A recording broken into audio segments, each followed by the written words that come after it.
Good evening and welcome to Baker Forward. I'm your host, Chief Mike Snappernaps from the Baker Police Department. Tonight I have with me a very special guest, Captain Glenn Daniel. He's the supervisor of the Special Services Division of the Baker Police Department.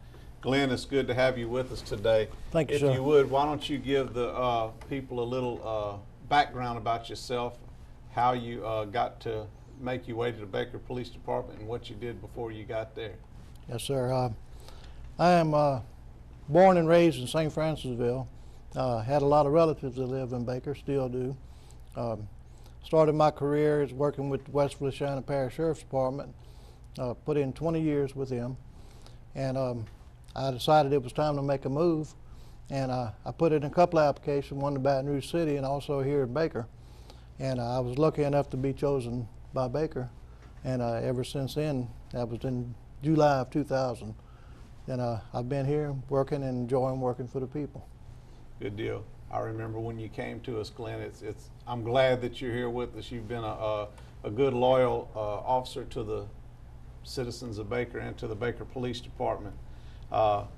Glenn served in a lot of special capacities when he was with West Feliciana Sheriff's Department, and he brought a lot of that knowledge to Baker, which put us at an advantage to have him coming in as what would be a normal rookie officer. We had a veteran to come in, and as Glenn progressed through his career, he gained a lot of responsibilities. So we're going to talk about some of the things that he's responsible for. We're going to start with the special services as far as the field services go, with the traffic division and the school resource officers and SROs.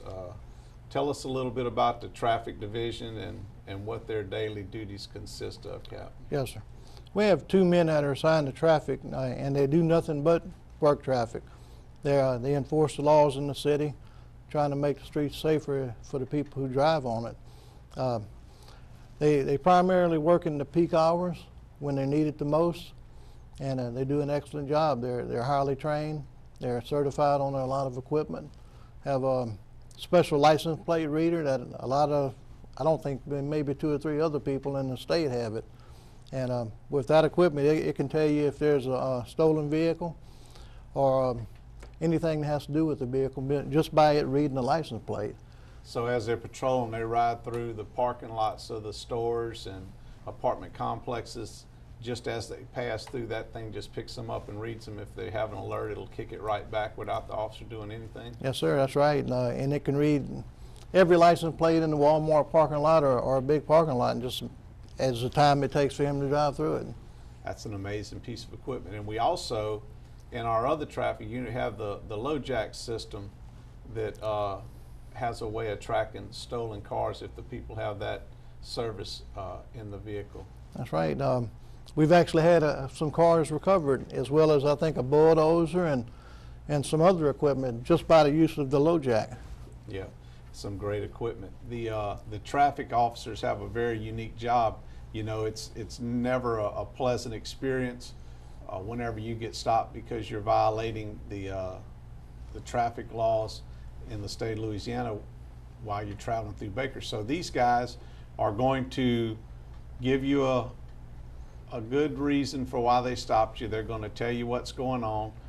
We have a warning system as well as a citation system. They're doing a lot of warning, and these guys are really out there to make the community safe. That's what their job is. A lot of people think that they like to call about speed traps and things like that.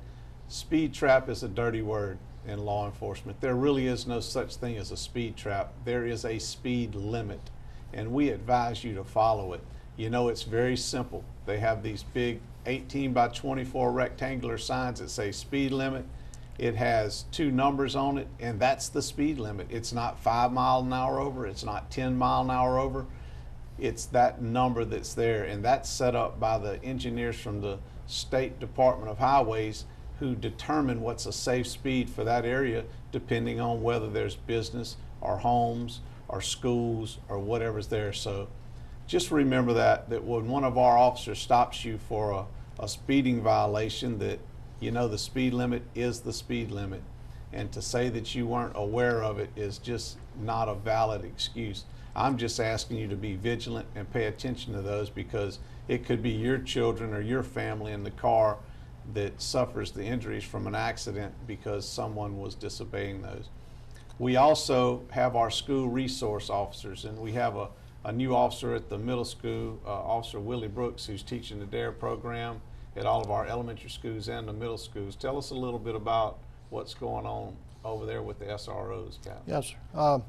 We were lucky actually when Officer Brooks came to us, we had an opening, but it wasn't for the DARE program. And that's what he was trained in and qualified in. And he basically passed on the job opening because his heart was in DARE.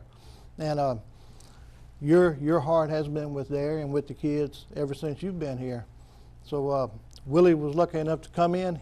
He stepped up. He immediately has a good relationship with the children and the parents. The school loves him.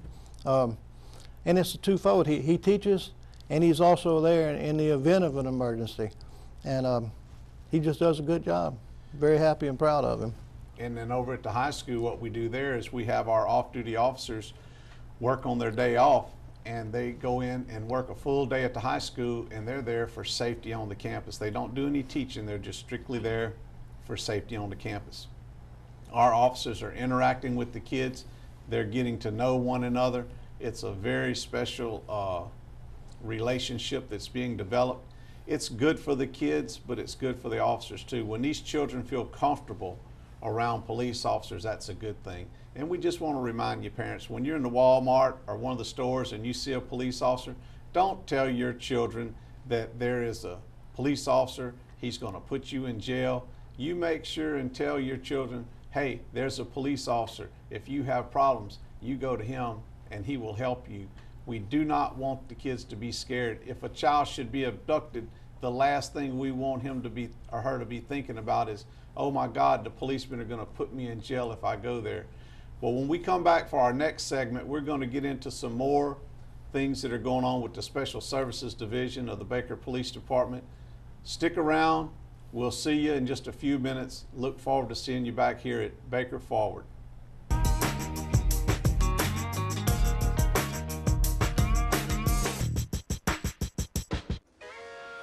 Hey, Baton Rouge and surrounding areas. It's your friend Jay, and I'ma tell you true. If you want the best crawfish in town, you have got to go by the Crawfish Crib, located at 7869 Greenwell Springs Road and 9836 Florida Boulevard. Holler at Henry and ask him to hook you up with that Gold Rush garlic butter sauce on your crawfish and your crab legs, y'all.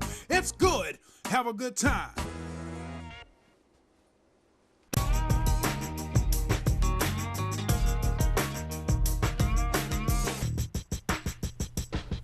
Welcome back. It's good to have you back here with us. Myself and Captain Daniel are discussing some of the things that go on with the Special Services Division of the Baker Police Department. Captain Daniel, you carried a certification of a hostage negotiator, and you're one of the leaders of that team. Let's talk a little bit about what it takes to be a negotiator, the training you went through, and just talk about scenario where a negotiator would come in and how they would handle their business. Yes, sir. Probably the most thing that you need more than anything else to be a negotiator is to be a people person. You have to be able to know how to talk to people, but more importantly, you need to know how to listen. What brings us in these kind of situations is when people need help. And a lot of times they're confused, they don't understand, and they just need someone to talk to them, to relate to them, to let them know that they understand and that they want to help. We're members, the team with Baker Police Department, we're all members of the Louisiana Crisis Negotiation Association. Crisis, I can't think of them. Crisis Negotiator Association, thank you, Chief. And through that, we have to have so many hours of training each month. We have to go to conferences each year. It's never ending. We're constantly training. And we have some tremendous equipment. Through the Department of Homeland Security, we were able to obtain a backup unit for the whole greater Baton Rouge area, about a $40,000 piece of equipment that allows us to communicate with people in a situation, and we have used it. We train with the whole parish and all the surrounding agencies. There are a lot of times when you're negotiating you can only go so long before you need to get a break. So these guys train hard together as a team, and they go in and they'll have a situation, they'll draw up a scenario, and they literally do the negotiation. It's a good full-scale rehearsal of what would happen in the field. And without these negotiators, it would really be tough. I remember in the old days, before we had true negotiators, we would try to talk to people, but we really didn't understand how to meet their needs and to get them on track to where they need to go. So know that in the city of Baker that we have a very strong hostage negotiation team. They work directly with our special response team, which is our SRT, the guys that go in a crisis situation. A lot of times they go in and it goes from being a active SWAT type of scenario into a hostage situation, which would then immediately turn over to a negotiators being the head of the scene. There's so much that goes on behind the scenes and during the process of clearing a crime scene or a situation that a lot of people just don't know that would be normal, that what we do in a daily service to you at this police department in Baker. Glenn, the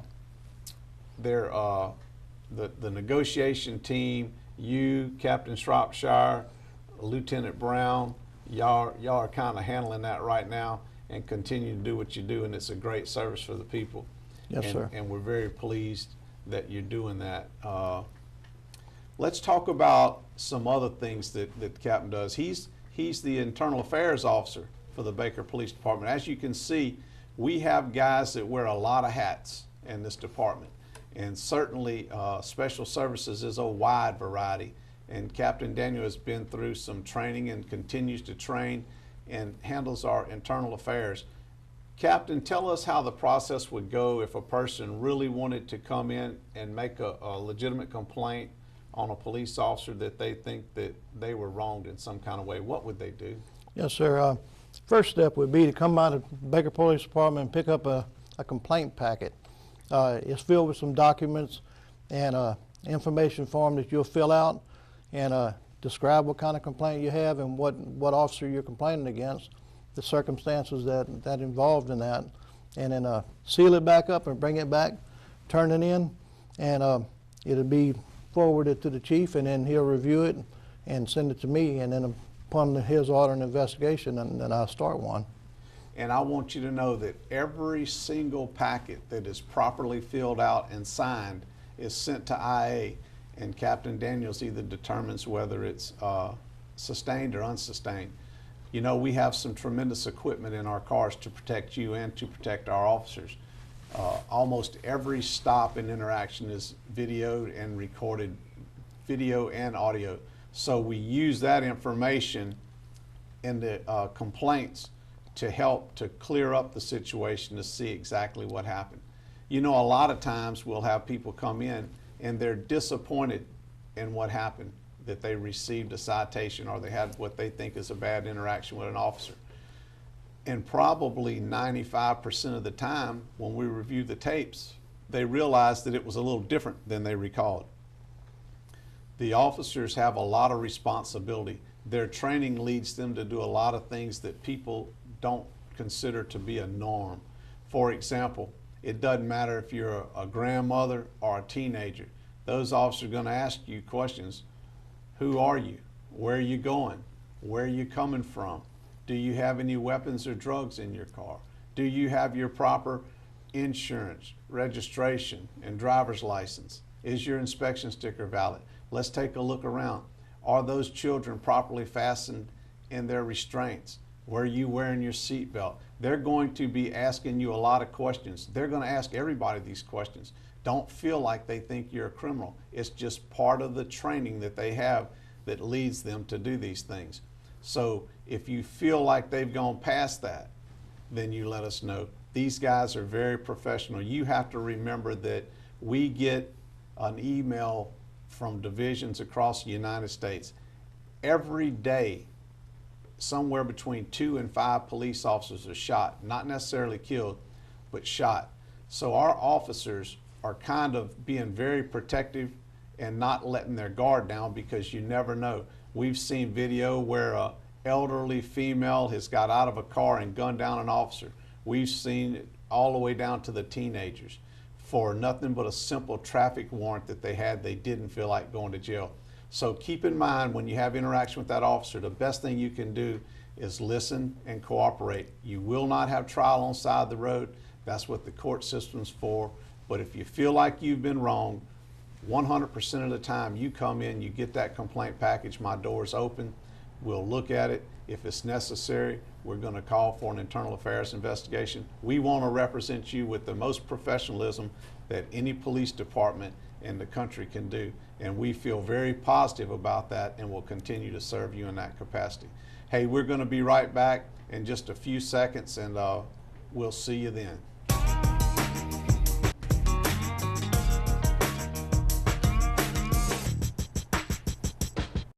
South Louisiana, there's no better time to call than right now to get the best quality made Ella walk-in tub or shower from Easy Baths of Louisiana. Call now, 289-4141, and let Easy Baths of Louisiana show you the low entry and easy access walk-in tubs and showers. Our walk-in tubs come with easy to use controls, stainless steel door, and dual 80-second drain with chromotherapy lighting, automatic cleaning, hydrotherapy jets, and much, much more. Easy Baths of Louisiana guarantees the absolute lowest prices on the same or equal products with our 10% back guarantee. We offer easy pay financing with great rates. If you call right now and mention this ad, we'll take an incredible $750 off our already low prices with this TV offer.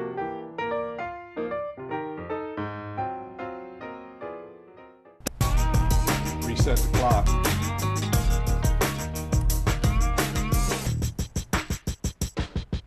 Welcome back. In our final segment, we're going to be talking about grants and how we obtain them, and Neighborhood Watch and how you can become a part of that.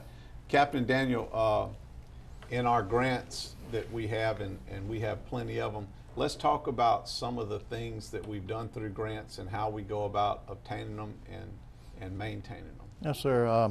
We'll start off with the Highway Safety Grant, which what that grant does, it allows the Baker Police Department to receive funds from the state where it goes toward the overtime for officers who go out and work DWI grants or speeding grants or seatbelt grants. So with this added money, we can send officers out on the road on their off time, and they're still enforcing the laws and making the streets safer for the people in the city. That highway safety grant is a tremendous asset to the community. You know, a lot of people call me and say, Chief, why in the world are those guys out there wasting their time doing these darn seatbelt checks? Well, if you've ever been on some of the accident scenes that I've been on where people weren't wearing them, you will understand why we're very vigilant about those seatbelts. It's why the fine's only $25. It's not about making money. The city of Baker does not get a penny. Nobody, that $25 that they charge you for a seatbelt ticket goes back into seatbelt enforcement. That's what helps pays for the. We just want you to buckle up. You see that click it or ticket? It's more about click it and live. Properly restrain your children. You can go by the Baker Fire Department 7 days a week, and they will show you how to properly install your car seat. They have people that are certified over there to do that. Make sure you do it. DWI, that's self-explanatory. Don't drink and drive. It's going to cause you some problems. We don't want to see you in that situation. And the speeders, we discussed that earlier. Hey, that speed limit sign is not a suggestion. It's a law. Follow it. Captain, we have some other grants that we get through the Louisiana Commission on Law Enforcement that assist us in some of our equipment and specialty needs. Yes, what sir. are some things that we have going on right now that you're aware of? Well, right now through the Louisiana Commission on Law Enforcement, we're in the process of purchasing 2 high-level entry vests for our SRT team members. It's a lot more coverage, a lot better coverage for their person when they're going into these high-risk situations. Those 2 vests are $4,500 for the both of them. And through the Highway Louisiana Commission on Law Enforcement, they're actually going to pay for those vests for us. And that'll free us up the money that we use for that, where we can also get some better equipment. Those vests are a tremendous access to those entry officers. If one of your loved ones happens to be the lead man on the SRT team that goes in, you want him to be equipped and safe as much as possible. They're so far advanced over what a normal vest would be. It's just an exceptional piece of equipment that we thought so much of that we used our grant on. We also have a grant through the state that we're fixing to purchase an all-terrain vehicle to help us if we should have to go out and search for someone elderly that drifts off in the woods, if we have to go do some eradication of some narcotics, or if we have someone that tries to run and goes off an area. And sometimes we just use them for patrol in areas that we can't get in. It could be something as simple as a loose cow or horse. So we do those things too. In our grants, we really have a lot of things going on. Some things we won't be able to talk about because of the things that they do are in a quiet undercover type capacity, so we don't want to talk about those things. But just to let you know, our department is very aware of the grants, and we seek them very strongly, and we've been very successful with them. Now we're going to talk a little bit about Neighborhood Watch, and that's what we'll close the show with, talking about Neighborhood Watch. Neighborhood Watch is something that started back in the 80s when Sheriff Gautreaux was the chief, and it was a program that he felt would benefit the department tremendously.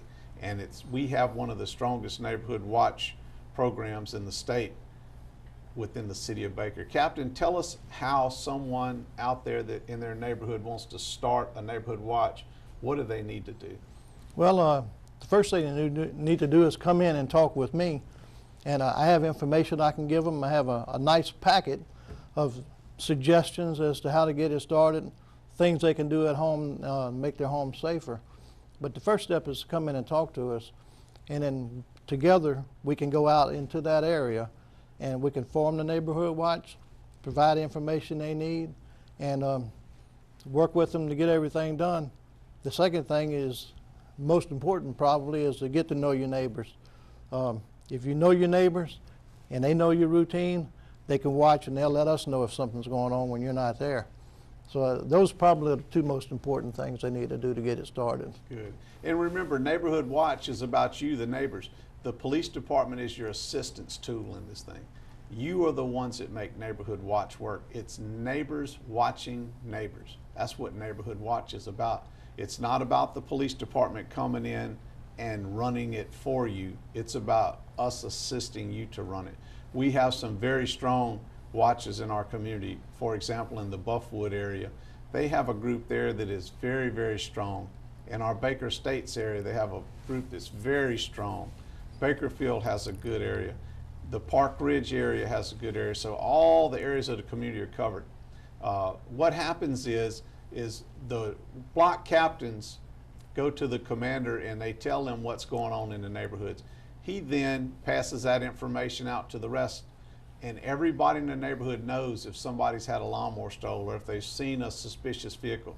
That information comes back to us and we pass it on to the other commanders from the other areas. So now all of the Neighborhood Watch people are looking for these people or these suspicious things, and they can help us at the police department to be on the lookout for them too, to find people we're looking for. Well, just want to tell you guys how much we enjoyed you joining us today. We went over a lot of things. As you can see, special services is one of the major functions in the Baker Police Department. Captain Daniels does a tremendous job. He also assists Captain Rainwater and Captain Shropshire in their absences when they're not here, and he's just a tremendous asset to the Baker Police Department. Captain Daniels, thank you so much for joining me on the show today. It's been a pleasure having you. Thank you, sir. And we hope all of you guys enjoyed the show, and we look forward to seeing you again real soon here on Baker Forward.